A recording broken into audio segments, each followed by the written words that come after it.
Assalomu alaykum YouTube kanalimiz kuzatuvchilari va Blitz nemis tili markazi o'quvchilari. May oyida bizda o'quvchilarimiz TELK imtihonidan 4 nafar o'quvchimiz B2 natijani ko'rsatishgan va eng biz e'tiborga olishimiz kerak bo'lgan narsa ular B2 imtihonini eng yaxshi natijalar bilan, eng yaxshi ballar bilan olishgan. Va bugun biz mana shu 4 nafar o'quvchimizdan uchalasini intervyuga taklif qilganmiz. Ular mana shu jarayonda nimalarni boshdan o'tkazishgan va imtihon jarayoni, Vorbereitung jarayoni va imtihonni topshirish jarayoni qanday bo'lgan, mana shu taassurotlarni olamiz va bu albatta keyingi TELK imtihonini topshiruvchi o'quvchilarimiz uchun va barcha nemis tili o'rganuvchilari uchun foydali bo'ladi. Videoni oxirigacha ko'rishingizni so'ragan bo'lardik. Hoziroq kanalimizga obuna bo'lib, qo'ng'iroqchani bosib qo'ying, shunda bizning yangi chiqqan videolarimizni o'tkazib yubormaysiz. Va bugun intervyu davomida men ustozingiz Dilshoda Abdirimova sizlar bilan birga bo'laman. Lezinni oshirishim uchun har kuni maqolalar o'qiganman. Shu joyda ko'pchilik xato qilishadi. Faqat test ishlashadi-yu, lekin uni yaxshi to'g'ri tahlil qilishmaydi. Shu sababli natijasi ham uncha o'zgarmaydi. Masalan, yosh katta odamlarda xotira bilan muammolar bo'lishi mumkin. So'zlarni eslab qolish kerak, ko'proq vaqt topish kerak. Blitz nemis tili markazida B2 darajadagi sertifikatni qo'lga kiritgan o'quvchilarimiz uchun 800 ming so'm keshbek joriy qilingan va o'quvchilarimizga o'z keshbeklarini topshiramiz.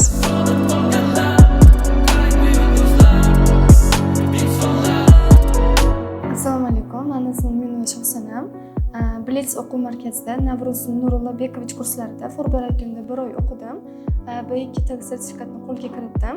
Ismim Feruzbek, yoshim 22 da. Blitz o'quv markazida 3 oy davomida B2 darajasida standart guruhlarda Sunnat aka ustozda o'qib, B2 TELK imtihoni B2 sertifikatini qo'lga kiritdim. Assalomu alaykum, meni ismim Munira, yoshim 17 da, Toshkent shahridanman. Blitz nemis tili markazida 5 oy individual kursida Amar Tohirov ustozda TELK B2 darajasini oldim. TELK imtihoniga tayyorlanish jarayonida bo'lgan qiyinchiliklar va imtihon jarayoni bo'yicha o'quvchilarimizda taassurot paydo bo'lishi uchun va ular ham imtihondagi qiyinchiliklarga tayyor bo'lib borishi uchun biz sizga savollar beramiz. Mana shularga o'zingizni tayyorgarlik jarayoningizdan kelib chiqib javob bersangiz juda ham xursand bo'lgan bo'lardik. Demak, birinchi savolim, mana sertifikatingizni ko'ryapman, natijalaringiz juda ham zo'r. Lezefershteyndan 75 balldan 70 ball ko'rsatgan ekansiz. Birinchi savolim shu bo'yicha.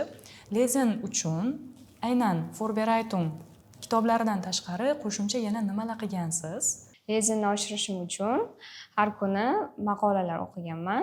O'zimning darajamga mos bo'lgan va u yerda chiqqan yangi so'zlarni yodlaganman va o'qigan tekstimni inhaltini o'zimga o'zim aytib berganman. Qisqa vaqt ichida nemis tilidan yaxshi natija ko'rsatish uchun qanaqa strategiya bo'yicha tayyorlangansiz? Shular bo'yicha ozgina gapirib bersiz.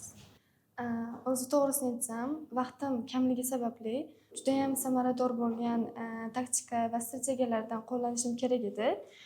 Shuning uchun masalan har kun ertalab nemischa videolarni subtitr bilan ko'rardim. Xo'rinni oshirish uchun har kun lezin qilardim. Ko'p tahlil qilib chiqish uchun, o'zimning xatolarim qayerdaligini bilish uchun shraybinni har kun yozib ustozimga tekshirtirardim. Hattoki onlayn bo'lsalar ham kechki bo'lganda ham doim tekshirib berardilar. Shpreximni kuchaytirish uchun har xil ilovalardan foydalanardim va muntazam ravishda ular bilan haqiqiy nemis tilida gaplashadiganlar bilan ko'proq gaplashardim. Nega aynan Germaniya? Bilamizki, Germaniya o'zi dunyoda juda ham top davlatlardan hisoblanadi. Shu sababli men o'zimning soham bo'yicha Germaniyada magistratura bo'yicha o'qimoqchiman. Shu soha bo'yicha Germaniyada magistraturada o'qimoqchiman va rejalarim katta va bu bo'yicha menga Germaniya yordam beradi. Ko'pchilik o'quvchilarimiz ustozga darsga kelishadi va ustozdan tavsiyalarni olishadi va faqat mana shu ustoz tavsiyalariga bog'lanib qolishadi yoki faqat darsga bog'lanib qolishadi, 1,5 soatdagi darsga. Mana shu imtihonga tayyorlanishingiz jarayonida mustaqil o'rganish siz uchun qanchalik muhim bo'ldi deb o'ylaysiz va qanchalik amal qildingiz mustaqil o'rganishga? Darsdan tashqari juda ham ko'p shug'ullanganman uyda. 8-10-12 soatgacha dars qilardim har kun. Kun tartibingizni qanday plan qilgansiz? Ya'ni haftada necha kun Hören bilan, haftada necha kun Lesen bilan, bu haqida sizga ustozingiz plan qilib berganlarmi yoki o'zingiz reja asosida ishlagansizmi? O'zim ko'proq reja asosida ishlaganman. Har kuni Hören, Lesen, Schreiben, Sprechendan model testlar qilardim bittadan. Har bittasidan qo'shimcha Hörenni oshirish uchun shadowing degan usulni qilardim. Eshitgan audioimni o'zim xuddi shu intonatsiyasi bilan aussprachasini xuddi shunaqa qilib qaytarardim o'zimga. O'shanda o'zimni aussprachim ham yaxshilanardi. Yangi so'zlar chiqsa, ularni ham yozib olardim. Nemis tilini o'rganishda davomiylik qanchalik muhim deb o'ylaysiz? Ya'ni to'xtab qolmasdan davom etib, sekin-sekin borishmi yoki birdaniga hammasini bosim ostida o'rganib tashlashmi? Qaysi biri yaxshi? Juda ham qiziq savol. Men tavsiya bergan bo'lardimki, muntazam ravishda o'rganib borish kerak. Hammasini bittada bosim ostida o'rganish hamma uchun ham emas, qiyin. Agar muntazam ravishda bora sekin-sekin o'rganib borilsa, yaxshi fundament bo'la oladi. Keyinchalik qiynalmasdan hamma ekzamenlardan yaxshi rezultatlar olsa bo'ladi. Yaxshi fundament hamma yoqda juda muhim narsa. Nemis tili o'rganishda kun tartibingizni mana shu 3 oy davomida qanaqa tuzgansiz? Model testlarni qanaqa bajargansiz? Shu joyda ko'pchilik xato qilishadi. Faqat test ishlashadi-yu, lekin uni yaxshi to'g'ri tahlil qilishmaydi. Shu sababli natijasi ham uncha o'zgarmaydi. Ustozimiz Sunnat aka bizga har bir model test yechib kelganimizdan keyin guruhda biz yaxshilab tahlil qilardik. Shu sababli men o'ylayman, shu bizga katta yutuq bo'ldi. Nemis tilini o'rganish jarayonida biz juda ham ko'p kuzatganmiz. O'quvchilar B1 yoki B2 darajasiga endi yetib kelganda ularda qanaqadir motivatsiyasi yo'qolish holati bo'ladi va ko'pchiligi tashlab ketadi yoki ko'pchiligi oxirigacha olib boradi.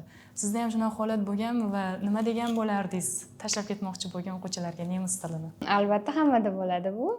Ayniqsa boshlaganda, menga boshida hech narsani tushunmaganman va ko'p qolgan ustozlarni, rus ustozlarni, o'zbek ustozlarni videolarini YouTubedan ko'rardim, qo'shimcha darsdan tashqari. O'shalar menga yana yordam bergan. Tashlab ketmaslik uchun aniq maqsad bo'lishi kerak. Agar maqsadingiz aniq bo'lmasa, tashlab ketish oson bo'ladi. Hozirgi markazimizda nemis tili o'rganayotganlar orasida ancha yoshroqsiz, baribir nisbatan. Nemis tili o'rganishda yosh qanchalik ahamiyatga ega siz uchun? O'zi ko'pchilik O'zbekistonda nemis tili o'rganuvchilari ko'p foizi universitetda o'qiydiganlar yoki magistrantlar bo'ladi. Ular Germaniyada o'qishini period qilish uchun yoki ishlash uchun ketishadi. Va shuning uchun ko'pchiligida kuzatganman, qiyinchiliklar bor. Masalan, yosh katta odamlarda xotira bilan muammolar bo'lishi mumkin. So'zlarni eslab qolish kerak, ko'proq vaqt topish kerak. Praktika qilish uchun doim ishdan yoki o'qishdan javob so'rash kerak. Shuning uchun agar yoshlikdan boshlansa, hammasiga vaqt topib, o'zini vaqtida praktika qilib, yaxshi fundament qurib ketsa bo'ladi. Hörenni rivojlantirish uchun mustaqil qanaqa mashqlar qilgansiz darsdan tashqari? Hörenni rivojlantirish uchun ko'pincha yangiliklar eshitganman. O'zi telk imtihonda ham Hörenni ko'pincha yangiliklardan iborat bo'ladi. Ko'pincha nemis tili o'rganayotganlar yoshi kattalar hisoblanadi, ya'ni ishlaydiganlar. Bu ishlaydiganlar uchun shunchaki oddiy transportda borayotganda, ishga borayotganda yoki uyga qaytayotganda ham shu nemis yangiliklarni eshitsa, o'ziga ancha foydali bo'ladi. Bilamizki, baribir yo'lda yurganimizda biz Hörenni passiv eshitamiz. Shuning uchun uyda kelganimizda o'sha kechki payt aktiv eshitganimiz ham yaxshiroq, chunki biz o'sha bilmagan so'zlarimizni yozib, uni tarjimasini o'rganib, yana qaytadan eshitsak, ko'proq tushunib, yaxshiroq bo'lardi. Schreiben ko'pchilik o'quvchilar uchun eng qiyin tayl va hamma bu tayldan eng past ballni ko'rsatadi. Lekin hozir sizni sertifikatingizni ko'ryapman, maksimal ball ko'rsatgansiz, maksimal ball olgansiz. Buning uchun nimalar qilgansiz? Qanaqa bo'lgan Schreiben o'rganish jarayoningiz? Schreiben'da so'z boylik bundan ham ko'p bo'lishi kerak, chunki qaysi mavzu tushishini hech kim bilmaydi. Har bitta mavzuga so'z boyligingiz ko'p bo'lsa, sinonimlarni ishlata olasiz. Tekstingiz o'sha 5 verda yoki bitta informatsionlaringiz chiroyli chiqadi. Men bittasini tanlaganman, 5 verdaga praktika qilish tanlaganman va har kuni o'zim 5 verda yozardim va boshqa odamlar yozganini o'qib chiqardim. Birovlar yozganini. Internetda to'lib yotibdi, unaqa besh verdalar birovlar yozgan. Ularni o'qib, agar xatosi bo'lsa o'zim ko'ra olsam qarayirdim. Ifodalar bo'lsa, ularni o'zimga olib, ularni ham ishlatib ko'rardim. Shaxsan ham bilasiz, TELK O'zbekistonga yaqinda kirib kelgan imtihon turi va uni strukturasi GOTEdan farq qiladi. Bir oy tayyorlandim deyapsiz Forberaytim gruppada. Qanaqa bo'ldi, strukturaga tushib ketishingiz qiyin bo'lmadimi? O'zi asli boshidan beri faqat Excel bo'yicha tayyorlanardim. Keyin Blizga kelgandan keyin Navro'z ustoz TELK borligini butun gruppamizga aytganlar. Ularni hammaga individualniy yondashishlari bizni tezroq TELK strukturalarini tushunib ketishimizga o'ta katta yordam bo'ldi.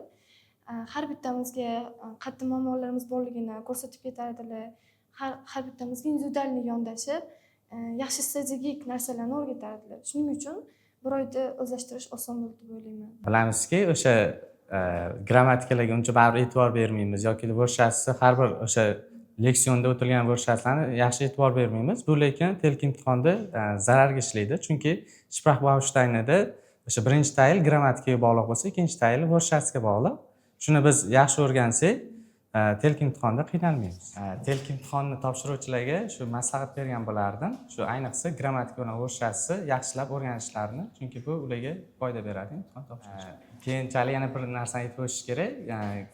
Kimdir Goeteda baribir bilamiz, hamma tilda Schreiben, ya'ni yozuv qismi qiyin hisoblanadi, lekin TELKda bu yaxshi o'ylangan, ya'ni Lesenhorendan yaxshi yetsangiz, Schreibeningiz past chiqsa ham o'rnini qoplab yopib beradi. Ya'ni bu yana bir afzalliklardan biri hisoblanadi. Kimdirlar masalan Goeteni Schreiben qismidan o'tolmayotgan bo'lsa, TELK imtihonni topshirishni maslahat beraman. Chunki bu o'sha Lesenhorenlari baland chiqayotgan bo'lsa, Schreibenni o'rnini yopib beradi, ya'ni o'tishlari osonroq bo'ladi. Schreibenga tayyorlanayotganda TELK imtihonida 2 xil Schreiben bo'ladi, mashqi. Bitta informatsion bo'ladi yoki 5 verdi bo'ladi. O'sha boshida tayyorlanish boshlaganda hammaga tavsiya berardim bittasini tanlab olishni, 5 verdi yoki bitta informatsion. O'shanda vaqtingiz ham tejaladi va e'tiboringizni bittasiga qaratib zo'rroq tayyorlanasizlar. Demak, siz 5 verdi tanlagansiz.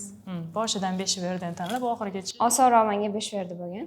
tushunarli. Demak, 45 ball olishingizning sababi o'sha bo'lgan. Boshidan 5 verdini tanlab, oxirigacha shu bo'yicha borgansiz. Tushunarli. Yaxshi strategiya. Buni albatta qo'llashlaringizni so'raymiz. Zo'r strategiya. Bu o'quvchilarga ham har doim o'rgatamiz buni. Siz bir oy Forberaytumni gruppada qilgansiz, ha? Ko'pchilik nemis tili o'rganuvchilar individual guruhni afzal ko'rishadi, chunki ustozim menga faqat men bilan ishlasin, menga o'rgatsin, tezroq o'rganaman degan g'oya yoki fikr bo'lishi mumkin. Sizda qanaqa hozir? Mani fikrim bo'yicha guruh bilan o'qigan ancha afzalroq individual o'qigandan ko'ra. Chunki guruhda o'qiganingizda konkurensiya degan narsa bor. Qolganlarni xatosida siz yangi narsalar o'rgansangiz ham bo'ladi. O'sha xatolarni boshqa qaytarmaysiz ham. Ular bilan masalan shprexenda ko'proq praktika qilsa bo'ladi. Bir-biringizni ishlaringizni tekshirib, xatolaringiz ustida birga ishlasangiz bo'ladi. Doim guruhda kollaboratsiya qilib ishlash foydaliroq bo'ladi. Bu endi har bir kishini o'zini nima deydi, ehtiyojidan, o'zidan afzalligidan kelib chiqadi. Menga ko'pincha guruh yoqadi, chunki baribir til o'rganayotganingizda guruhda zerikali bo'lmaydi guruhda. Qiziqib, birovlar o'sha raqobat bo'ladi, shu qiziqib yaxshi o'rganadi odam. Yana bir afzalliklardan biri guruhda o'qishi, bu o'sha yoningizdagi sherigingiz ham baribir bir xil sohada ketayotgan bo'lsangiz, o'sha Germaniyaga ham birga ketishadi va o'sha moslashish osonroq bo'ladi keyinchalik ham. Begona davlatda qiynalmasligiga yordam beradi. Sertifikatingizda Sprexendan ham 75 balldan 75 ball olgan ekansiz. Sprexenda ko'pchilikda hayajon bo'ladi. Sizda shu hayajon qanaqa bo'lgan va uni qanday yenggansiz? O'zim bilan o'zim uyda gaplashardim. O'sha savollar topsa bo'ladi internetdan, o'shalarni o'qib, savollarga o'zimga o'zim javob berardim. Gapirayotganda bilmagan so'zlar bo'lib qolardi, aytolmay qolsam, qarab, ularni keyin yodlab, keyin o'shalar bilan gap tuzib, yana gapirib, shunaqa qilib eslab qolardim so'zlarimni. Keyin podkastlar eshitish kerak. Bu yerda boshqa odamlarning gapirishini, ular qanaqa qilib gapiryapti, o'sha intonatsiyasi, aussprache, произношениесі o'shalarni qilardim. Spreyxingga tayyorlanishda sherik qanchalik muhim deb o'ylaysiz yoki yolg'iz ham buni uddalasa bo'ladimi? Yolg'iz ham uddalasa bo'ladi. Sherik bo'lsa qiziqroq bo'ladi. Bir-birini xatosini ko'radi, bir-birini to'g'rilasa bo'ladi. O'sha xatolarni yaxshiroq eslab qoladi, keyin safar qaytarmaydi. Tilkda Spreyxim tayyorida hammamiz bilamiz, bizga partnyor tanlab beriladi. Biz u odam qanaqa bo'lishini bilmaymiz. Har xil darajadagi partnyor tushishi mumkin. Spreyxim paytida biz uni qo'llab o'zimiz bilan olib ketishimiz kerak. Чтоб bizni ham balimiz tushib ketmasligi uchun. Bu narsada menga juda ham katta yordam bergan narsa boshqa nemis o'quvchilari bilan, har xil darajadagilar bilan gaplashib ko'rish. Ya'ni Blitz o'quv markazidagi coworking zonada ko'proq praktika qilish juda katta yordam berdi. Va gruppa bilan o'qish shuning uchun ham yaxshi deb hisoblayman. Imtihonda siz uchun qiyin bo'lgan tayl va nimalarni siz undan o'rgandingiz? Qiyin emas-u, sal noqulay tug'dirgan tayl bu Spreyxim bo'ldi. Chunki noodatiy bo'lar ekan imtihon, ya'ni yuzma-yuz emas, bu Zoom orqali bo'lar ekan. Shu sababli sal qiyinchilik bo'ldi. Imtihondan oldin va imtihonda ham Hyorin tayl menga qiyin bo'lgan. Konsentratsiya qila olsam ham yaxshi mavzularga qarab topardim. Agar tushunadigan mavzum tushsa, osonroq topardim. Tushunmagan mavzum tushsa, chunki yangi so'zlar chiqardi. O'shanda qiynalib qolardim. Ko'proq xato qilardim. Imtihonda ham sal qiyinroq mavzu tushdi va konsentratsiya bilan, logika bilan yaxshi natija chiqara oldim.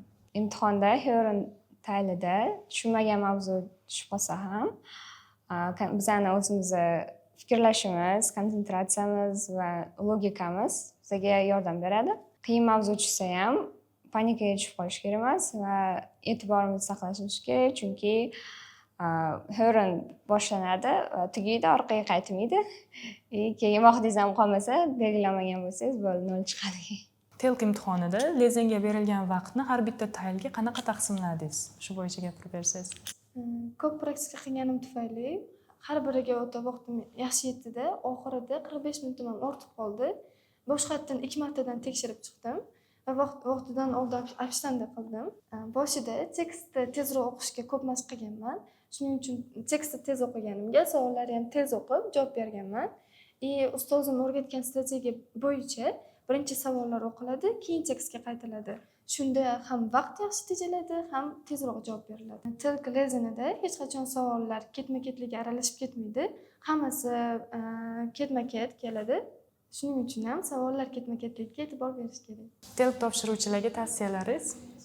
Tavsiyalarimizdan biri bu telk imtihoni faqat kompyuterda bo'ladi, qog'oz shaklida topshirilmaydi. Shu sababli kompyuterda oldindan o'rganishlarni tavsiya qilgan bo'lardim. Ayniqsa Shraybinga juda kam vaqt beradi, ya'ni 30 minutda 150 so'zdan iborat xat yozish kerak bo'ladi. Bu baribir kam bo'ladi. Shuning uchun oldindan tayyorgarlik ko'rganliklari yaxshi bo'ladi. Feruzbek, bugungi intervyuga kelganingiz uchun sizga kattakon rahmat va B2 daraja bilan sizni tabriklaymiz. O'z sohangizdagi yetuk mutaxassis bo'lishingizni so'rab qolardik va biz xursand bo'lamiz har doim Blitzdan mana shunday o'quvchilar chiqqani uchun. Salomat bo'ling. O'quvchilarimiz kelishadi, individual kurslar so'rab kelishadi va standart kurslar so'rab kelishadi. Siz o'zingiz individual kursda o'qigansiz. Hozir sizga savolim, individual kurs yoki guruh bilan o'qish, nima deysiz? O'zim individual kursda o'qiganman, chunki vaqtim kam bo'lgani uchun. Lekin vaqtim ko'proq bo'lganida gruppada o'qidim. Chunki gruppada o'qiganda bir-birini maqsadini biladi va do'stlar orttirsa bo'ladi. Va guruhda o'qish qiziqroq bo'ladi individualdan ko'ra. Muniraxon, bugungi intervyumizga kelganingiz uchun sizga kattakon rahmat va B2 natija bilan sizni tabriklaymiz. Har doim shunaqa oldinda bo'lib, eng yaxshi natijalarni ko'rsatib yuring va ko'zlagan maqsadingizga erishing. Telk imtihonida sizga grammatikani bilishingiz aynan qaysi taylda yordam berdi? Tilk imtihonida grammatika Sprachbaustein, ya'ni lezenning bir qismida juda yordam berdi. Chunki u yerda faqat grammatikani bilish kerak. Grammatikani uncha yaxshi bilmaydigan odamlarga bo'lsa, Goeteni topshirishni tavsiya qilgan bo'lardim. Ustozimning bergan tavsiyalari bo'yicha grammatikasi yaxshi bo'lgan insonlar TET topshirishi kerak edi. O'ziga ishongan va fikrlashi, dunyoqarashi keng bo'lganlar esa QT. Men o'zimni grammatikamga ishonganim uchun TET sertifikatini tanlaganman. Chunki Sprachbausteine qismidan yaxshi ball olishim mumkin edi. Shaxsan ham bugungi intervyuga kelganingiz uchun sizga kattakon rahmat va mana shu natija bilan sizni tabriklayman va o'zingizni yoshingizdagi o'quvchilarga, nemis tili o'rganuvchilarga ham bu namuna bo'lishini xohlagan bo'lardik. Hech qachon maqsadingiz yo'ldan qolmang. Salomat bo'ling. Bugungi intervyu davomida 3 nafar o'quvchimizning B2 imtihoniga tayyorgarlik jarayonidagi holatlari va imtihondagi emotsiyalari bilan tanishdik va o'ylaymizki, mana shu video barcha nemis tili o'rganuvchilariga, ayniqsa TELK imtihoniga tayyorgarlik ko'rayotganlar uchun juda ham foydali bo'ladi. Agar siz ham o'zingizga mana shunday cheksiz imkoniyatlar eshigini ochmoqchi bo'lsangiz va Germaniyani maqsad qilgan bo'lsangiz, Blitzga keling. Blitz nemis tili markazi sizga o'zining sifatli kurslarini taqdim etadi. Hozirgi kunda o'quvchilarimiz onlayn va offlayn ta'limda nemis tilini o'rganishmoqda. Blitzda ko'rishguncha.